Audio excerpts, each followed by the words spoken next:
Let us now move forward to the panel discussion of tonight. Our panelist will discuss visibility of assets and securing your crown jewels through the means of CAASM. Cyber Asset Attack Surface Management, or CAASM, according to Gartner, is a cutting-edge system that enables security teams to address ongoing asset visibility and vulnerability issues. The goal of CAASM is to provide a continuous, multi-dimensional view into an organization's full attack surface by aggregating data from existing tools and data flows. In this session, the speakers will go through how to be resilient in the digital age. They will also discuss the significance of automating your risk assessment and creating an InfoSec program that puts risk first. The panel will be moderated by Sunil Rajguru, editor, DataQuest, PCQuest, and CIOL. May I call upon the stage our first panelist, Satish Kumar Dwibhashi, SVP and CISO in Mobi. Satish is a proven leader and subject matter expert in cybersecurity, information security, information technology, governance, risk management, and compliance. Calling upon our second panelist, Jason Joseph, CISO, Sign-Desk.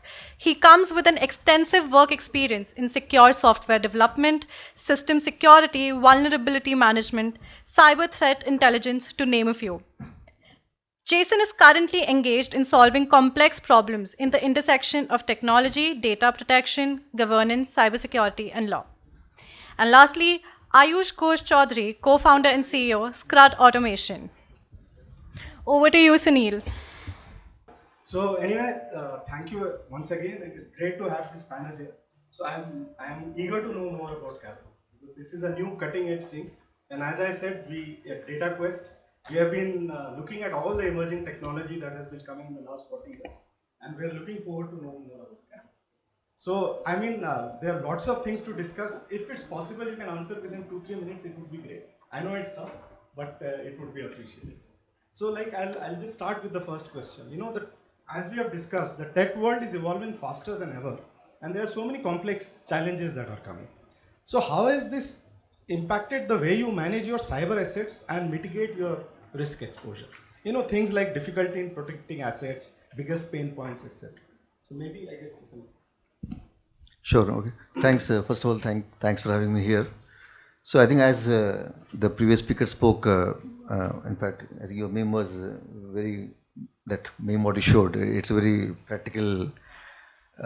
In fact, I think memes speak like 10,000 words. Absolutely, and that's very true. In fact, that's very true in every enterprise. In fact, I have experience working with very large enterprise, small, medium, and startups. So it's not necessarily only startups or a mid-sized organization. Even large enterprise struggle to find where are the assets. And I think primarily, if you ask me, the whole information security starts with knowing your assets, because fundamentally, if you look at even standards like ISO 27001 or any other standards, all of them talk about risk-based.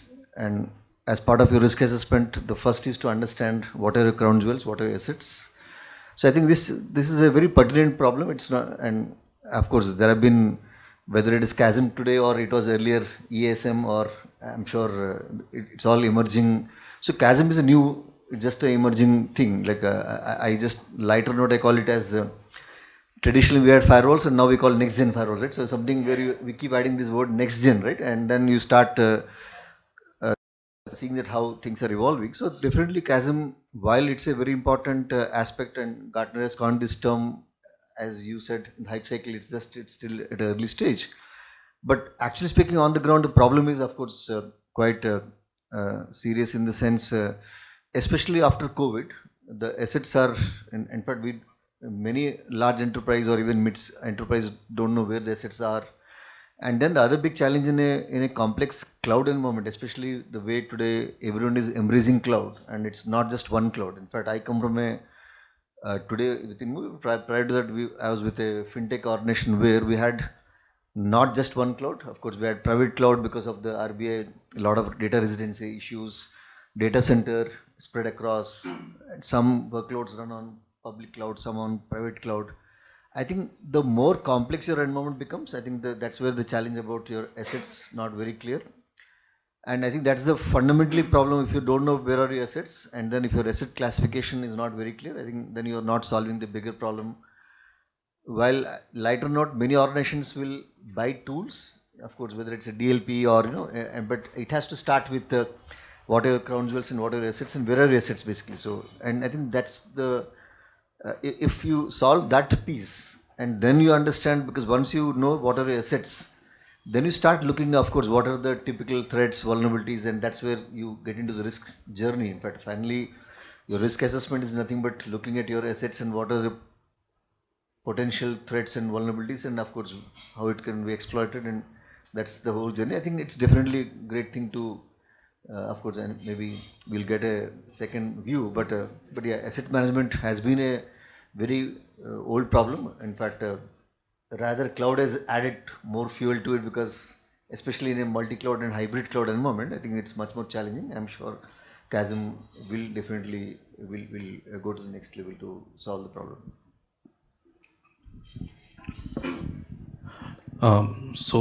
Again, from my side, thanks for having me on this. So I'll just take the lead from where Satish has actually spoken about the problem statement at hand. Now, basically, if you look at where the cyber scenario is evolving, I'm looking at a multiplicity of assets, both on the endpoint side, on the production environment side, and the complexity of each of these let's say 2 blocks increases. Now with changing laws, etc., Satish brought out the aspect of data governance, and with that, with nations and all, and various regulatory bodies going the localization route. Now it comes to a situation wherein you will have multi-cloud and mix and match combinations of different types of front end, back end, and databases, servers across let's say geographies and regions. Now this is a problem, problem statement, which especially Aayush brought out the very pertinent point that a lot of us are raring to venture into newer markets, all of those kind of things. Now with that, the problem of your asset, your asset management also increases multifold. Now moving further, your first step is, of course, your cyber hygiene, your asset discoverability. Okay, what do you have? If you know only, if you can define your perimeter in a the more comprehensive, you're able to define your perimeter. What is there, then you know what to protect. So that is the very basically put problem statement 1. Then now this actually had a lot of different names. Now you had EASM, which was external asset service management, which was looking at things externally, and then you had your traditional internal asset management, your asset management plus patch management and all of those kind of tools and all. Now one of the problems or challenges with many of these tools is that they look at discoverability on the basis of certain parameters. Okay, now whether those parameters address the problem of actually mapping all your assets and getting data from those aspects, that in itself is a challenge which has still not been completely solved. Now for organizations, small, mid, or even the large organizations as well, this is an existential problem irrespective of size. So that's I think the audience will concur that all of us essentially have at some point in time grappled with it, evolved, and this is an evolving, emerging, and very welcome concept by Gartner, even looking at things from an integrated perspective. Yeah. So I think Aayush can sum it up.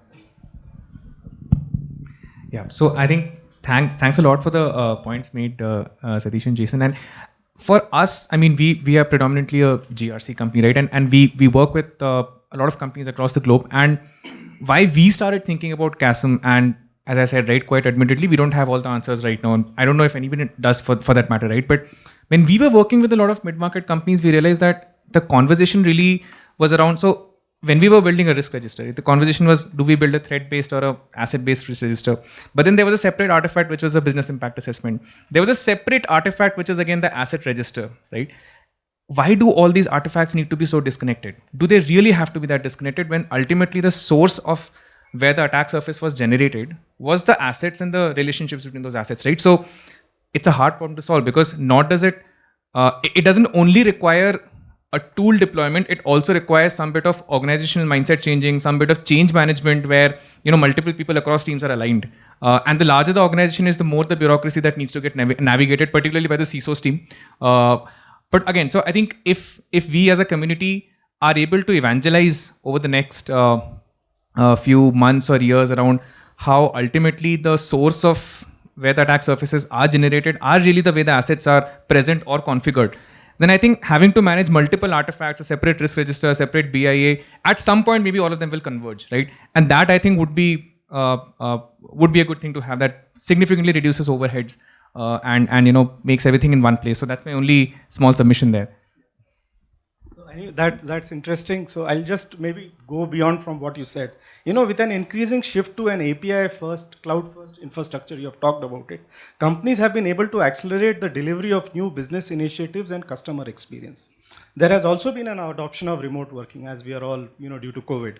So there's a greater dispersion of cyber assets and barriers in understanding complete cyber assets, context, and impact of the attack. So now the question is, why are CISOs shifting away from traditional methods of asset managers, like you mentioned, EASM, DRPS, right? You have mentioned this, and adopting CAASM. So this, I think, is more pertinent, why this shift is taking place. So maybe if you can speak about I'll that. just pick it up from where Aayush, I think Sure, you spoke about the disconnected, right? So, see, that has been a very common, even if you go to a large enterprise, right? Like predominantly you spoke about change management.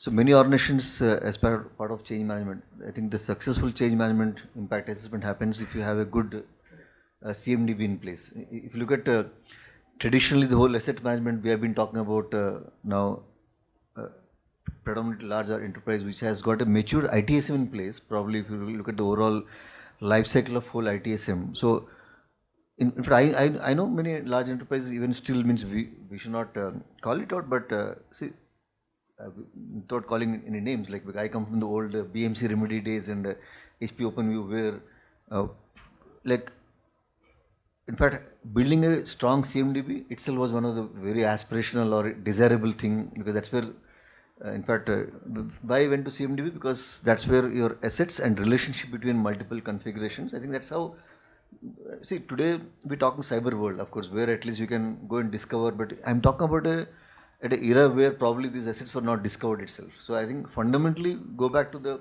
root where, but you spoke about, especially when you start risk assessment, you start. So we used to say that, okay, once you have a strong CMDB, probably if I have all the assets and the relationship between all the assets, probably that's a good starting point too. But then I think the cloud and remote working, the other adoption of hybrid multi-cloud, I think added a lot of complexity. Now, but in spite of that, I'm sure, thanks to technology, it's no more just, so we used to, I'm a little old guy, like go back to that SCCM kind of things, right? Where, especially where you can go and look at, in fact, overall the enterprise, you can start mapping towards hard, because asset is a very, in fact, because I normally when I teach in the ISO or CISM and all, so asset is a very wrong word, right? Because what asset for me and for Jason will be very different, in fact. So lot of assets are, in fact, if you look at software assets, are completely not considered in many organizations, or there are a lot of disconnected assets which probably you can't really pull them, ping them, especially. I think that's where this is the biggest challenge, but I'm sure today there are a lot of other, in fact, it's not just about CAASM, but the newer way of discovering those assets, and thanks to, I think, if you ask me, thanks to connected world, I think we are getting more connected. I think the more connected, that's where probably the CAASM kind of stories will be more relevant, because we have a place where I think we can start, in fact, looking at all this in a connected way, and that becomes the source of truth, especially input for the attack surface management. And I'm sure, I think we'll have a better journey, in fact. And once we have this, and then I think rest of life is differently. I'm not saying it's very easy, but we can put the whole map, and I think that's my take. So, but still, I think there are a lot of large enterprises who have this mix of all this. I think that's going to be still a challenge, but I'm sure companies like us or digital native, which are cloud first, if I can say cloud first, mobile first organizations have a definitely better advantage because they're all connected in a living world.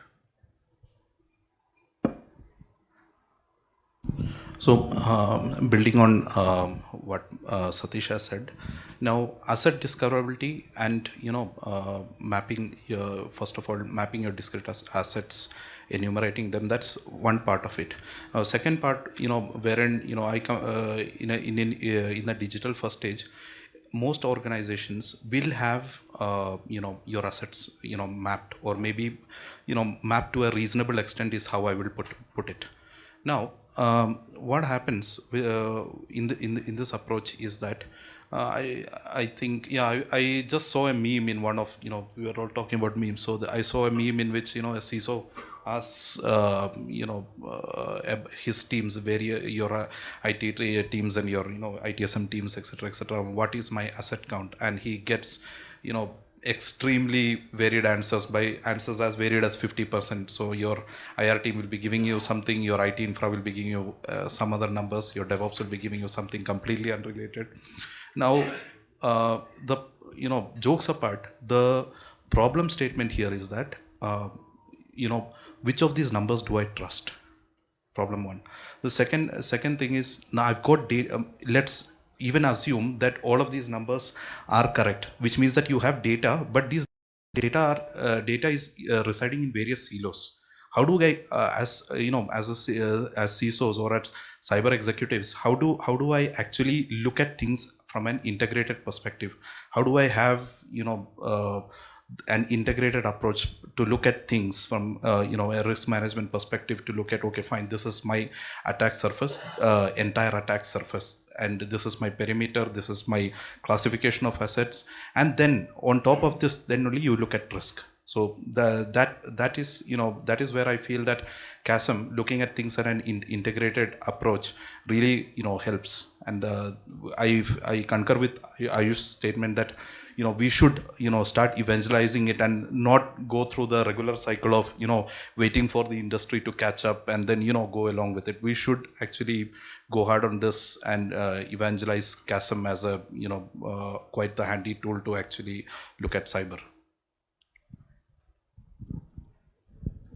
So one of the things that, and as I was mentioning, right, so we have, we're the kind of startups that were born in the cloud, and we also we've seen across so many companies, the CISO's job is hard because mid-market CISOs have to coordinate with a lot of different teams to really get a reliable count of where the assets are. And as I know all of us keep referring back to that meme, but that meme is so powerful.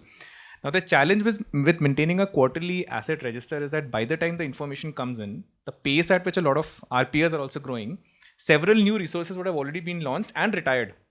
So the information that is there in the asset register on a quarterly basis is probably outdated, right? But the CISO has to take decisions basis that list. Now that asymmetry of information is something that it can be very painful, right? Which is why we tend to feel that if the CISO has real-time information available on what is the inventory of assets, the telemetry, and the telemetry around that, right? So it makes the CISO's visibility and observability very powerful because they don't have to depend on multiple teams. And oftentimes, large enterprises, the position could be different, but in mid-market companies, the rest of the teams are not as sensitized around security as the CISO's team, the immediate team is, right? So having real-time visibility around the assets and not having to depend on information across various teams, I think that's a powerful tool for the CISO. That's what we've... So I don't know, it sounds interesting because when I read CAASM, I take it for granted, but you're saying defining as asset itself is tough, keeping an asset register. So apart from CAASM, at the base level, defining and keeping the assets itself is so tough. So how do you do that? Maybe you can. How is there any quick fix for that, or Not that we're aware of, honestly. I guess you're hoping it'll come. So we do have certain approaches in mind. There are certain approaches that we as a company are piloting with several customers. But is that really perfect? Maybe the answer is no, because as Satish was mentioning, right, even the definition of assets itself is fluid, right? And unlike a CRM tool or an HRMS tool where everybody is pretty much aligned on what problem it solves, even if you do deploy a CAASM tool, it really has to start at the level where everybody in the organization is really aligned on what an asset really means, right? What artifact are we calling as an asset? For several companies, an asset is just employee endpoints, assets, things that you can touch and feel, right? And from that rudimentary level to somebody, really looking at SSH keys as well. So, that education needs to happen, which is what makes implementation harder. But as I mentioned earlier, right, collectively as a community, if we start evangelizing, I think all of us will be more aware, and the CISO's job would hopefully become easier with time. I'll just ask, you want to add to that? Or? Okay. Yeah, so, let's talk about the visibility. We have discussed the assets in detail. Let's talk about the visibility of assets as a stepping stone to CAASM. Now, according to a study, nearly 7 in 10 organizations admit they have experienced at least one cyber attack due to the exploit of an unknown, unprotected, or poorly managed asset.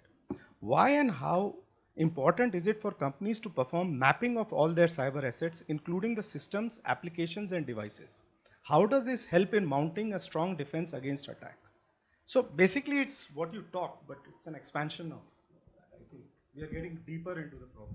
Yeah, so we've spoken about the fundamental problem. Now let's go and build a story around how cyber attackers, in fact, so today I'm sure every organization is dealing with this.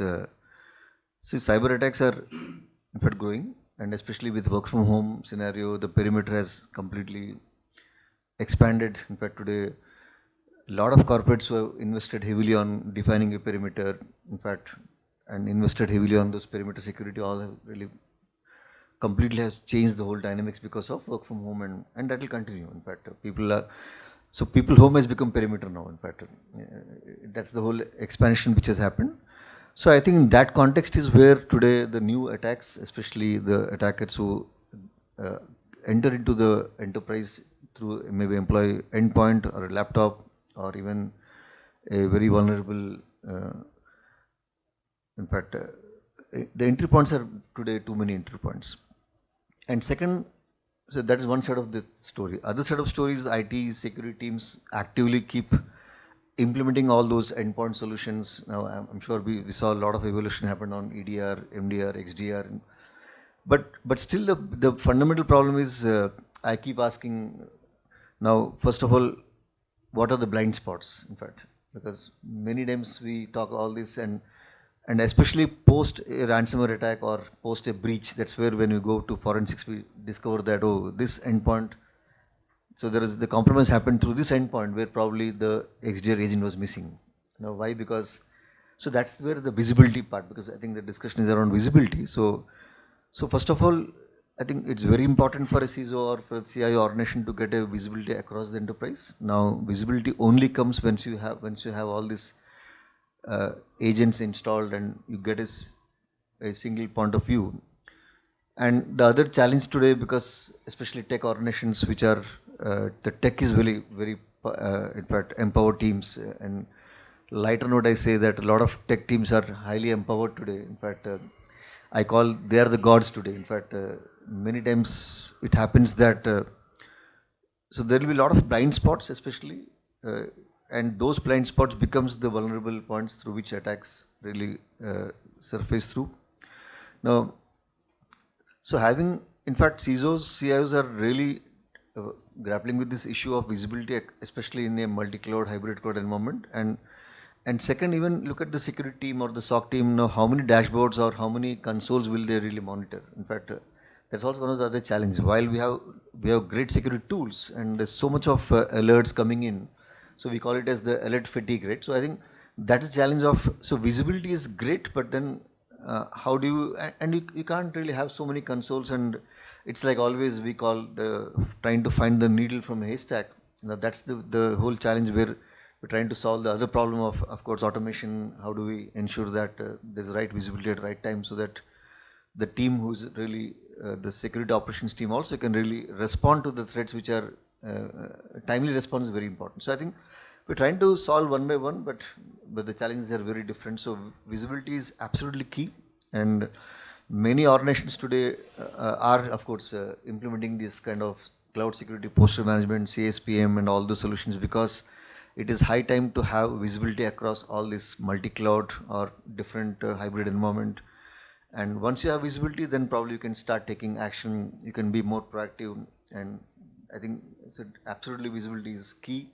And that's again a very aspirational thing to have real-time visibility, which is again I think it's still a dream, I should say. But yeah, but there's tool solutions. But I always say the fraudster will always find that single vulnerable point through which they enter, and which probably with lack of visibility, many times the CISO teams or the operations team will only wake up when mostly we are reactive, right? It's mostly reactive. Very difficult to have a proactive kind of a because until you don't get the right signal, probably that's where we call the dwell time. The dwell time is really increasing, and the whole point of AD security team is to reduce the dwell time, like because we have seen attacks. In fact, attackers are inside the organization for 3 months, 4 months, 6 months, but still the security team or the operations team is not aware because you lack of visibility, especially.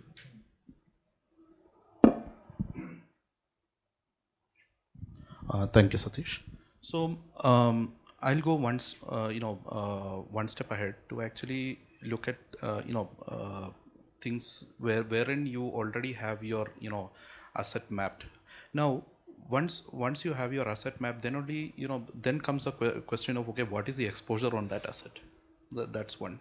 Now, then stepping back one side, now this is a problem which I've seen with organizations which actually have a mature CI/CD pipeline. You have got COTC and ISO or list or something. All of us have your your dev, your QA, and your production environments, etc.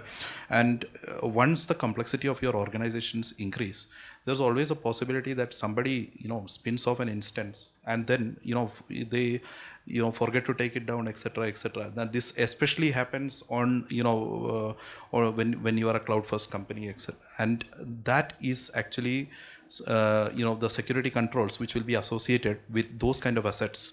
Now this will be a temporary asset wherein you wanted to test out something very specific. You spin off the instance, you deploy your code, then you might have forgotten to take it down. Now that's a queue. I come from a red team background myself.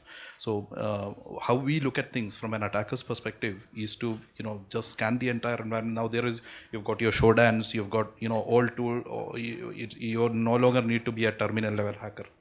It auto discovers all of these, provided you have a URL or even something which and an IP address, etc. It auto discovers all these sub URLs.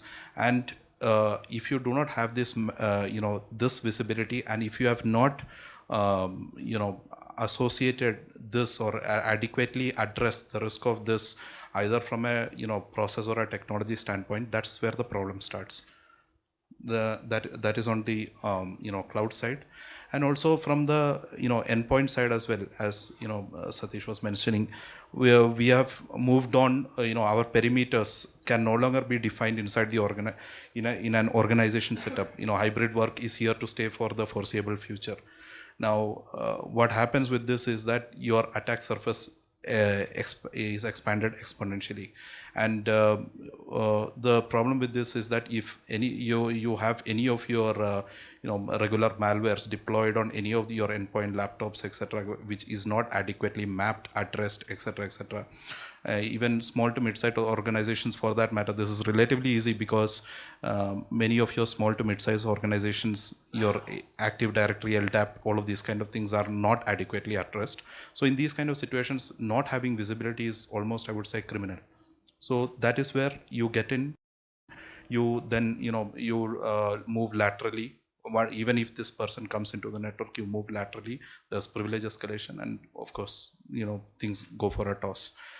So assets of attack surface management in this respect plays a very, very crucial role.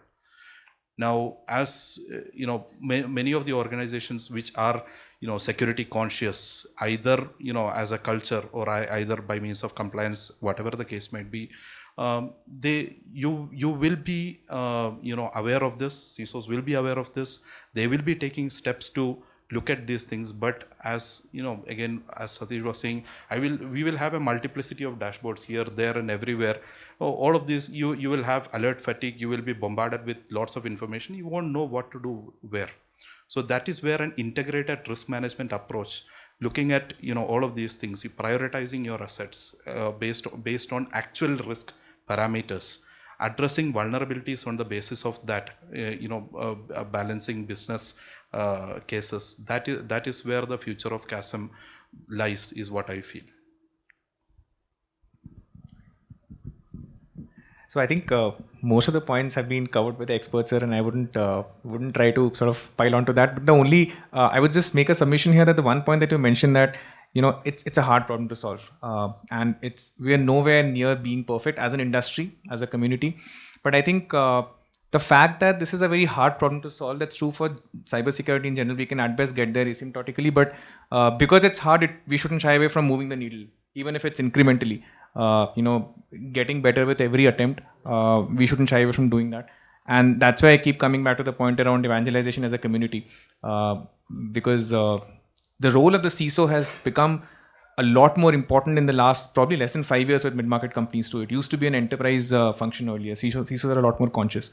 And there are going to be a younger breed of CISOs coming in, dare I say, from my generation as well, because it's a job role that's become very aspirational too.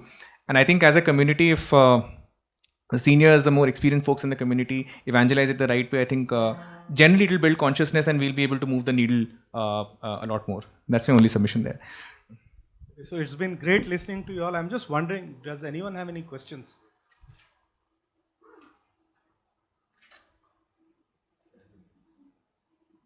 Yeah.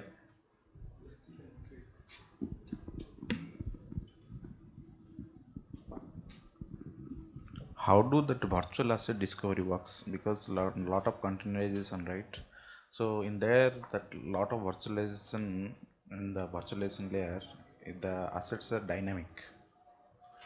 So how you discover the dynamic asset and then build around that security hardening practice? Any light on that?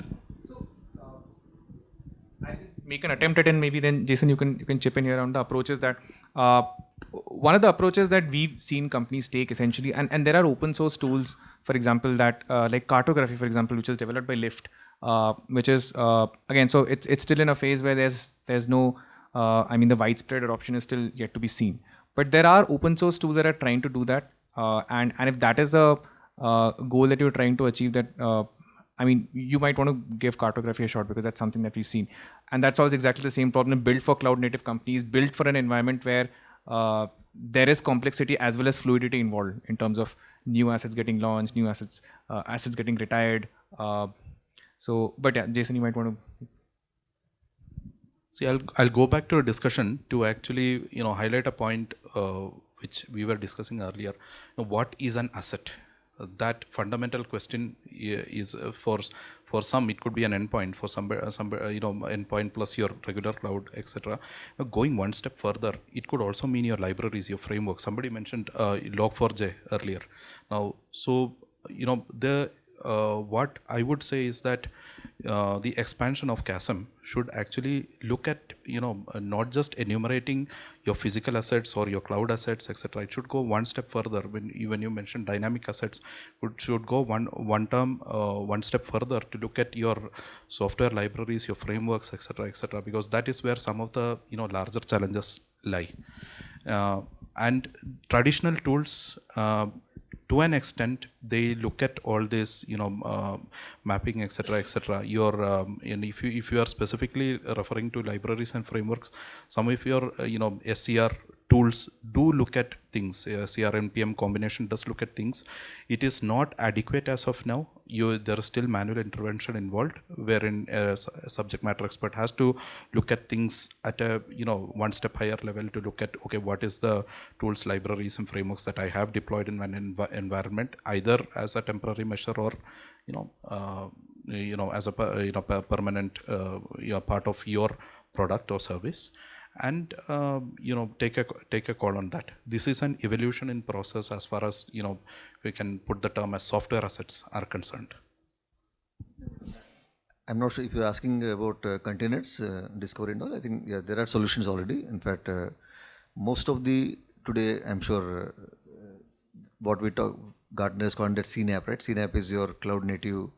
So predominantly at a host level, if you put that, there are tools today. The host discovery can do dynamically. Also, of course, containers are so.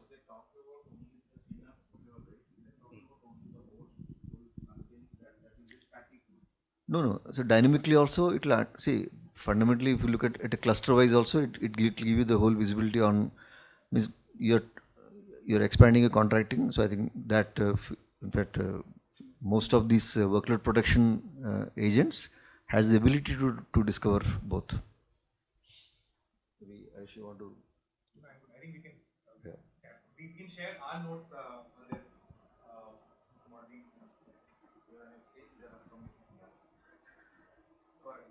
And also, I think if I just the objective that we're trying to solve from this, are we looking at how the containers are configured or misconfigured, or are we looking at the container images to scan if the open source packages that are being used, the binaries that are being used, are they vulnerable in themselves, right? So I think it also depends on the problem statement, but happy to share our notes on that. I mean, some of it we do, some of it we don't, but it's not meant to be an advert for Scrad. I mean, just generally happy to share our notes around that. Yeah. So I think that's it. So anyway, I'd like to thank the panelists. For me also, it was a great learning experience because Just one last question. okay, fine. Is there some kind of a standard maturity model where, let's say, you're starting from Excel sheets as the lowest to automated alerts consolidated without multiple dashboards as the highest? Best thing is to pick up CIS benchmarks. CIS benchmarks is definitely. I completely concur with that. Yeah, I mean, yeah. pretty much the gold standard. So It's a gold standard, and most of these solutions use CIS benchmarks as their, and there are specific benchmarks also for Azure, for AWS, and maybe we can talk offline. Yeah. Please go and just Google CIS benchmarks. They are gold standard. again, I mean, happy to chat offline about it. So anyway, I'd like to thank the panel because it's always great to be, at the beginning of a cutting edge technology. Like I said, for 40 years we have been watching. So some technology become mainstream, but this is the exciting part. So I've learned a lot about the world has changed. Like you talk of cloud. So I mean, I didn't know you have to define the assets, you have to map it, you have to, keep updating it. So that seems quite a challenge. So I think it's very important to evangelize it and make it mainstream. So it's great the work all of you are doing. Thanks for that.